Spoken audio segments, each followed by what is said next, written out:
ایک بہت بڑی، شاندار اور جدید سلطنت تھی جس کا نام الماس نگر تھا۔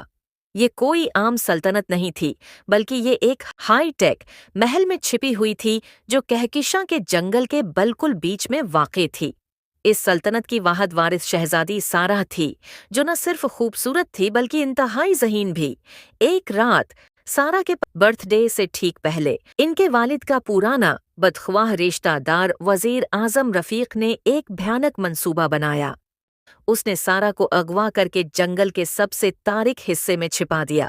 جب محل کا مرکزی سیکیورٹی الارم بجا تو ہر کوئی گھبرا گیا، لیکن کسی کو سارہ کا کوئی سراغ نہیں ملا۔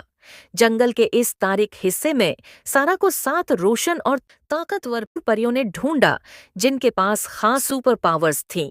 یہ پریاں سارہ کی نانی کی طرف سے بھیجی گئی تھیں، جو انہیں ہر خطرے سے بچانے کی ذمہ دار تھیں۔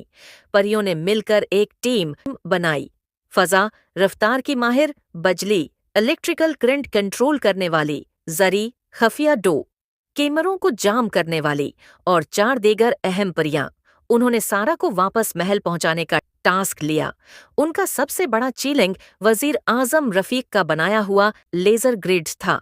جب بھی کوئی لیزر کو چھوتا ایک خوفناک ساؤنڈ الارم بج اٹھتا، مگر بجلی پری نے اپنی انرجی استعمال کر کے پورے گرڈ کو 1 سیکنڈ کے لیے ڈس ایبل کیا، اور فضا پری نے اپنی تیز رفتار سے سارہ کو سیکنڈز کے اندر گرڈ سے پار کروا دیا۔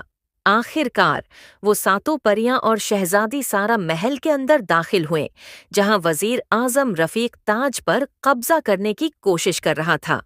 سارہ نے اپنے گیجٹس اور پریوں کی مدد سے رفیق کو بے نقاب کیا اور ثابت کیا کہ اس نے ہی مین الارم سسٹم کو خراب کیا تھا۔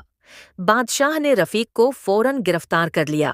شہزادی سارہ کو احساس ہوا کہ دنیا میں ٹیکنالوجی جتنی بھی ترقی کر جائے، اصل طاقت یونٹی اور ایمانداری میں ہوتی ہے۔ اس نے اپنی 7 پریوں کو اپنا BIF بنایا اور ہمیشہ کے لیے الماس نگر پر امن اور خوشحالی کے ساتھ حکومت کی۔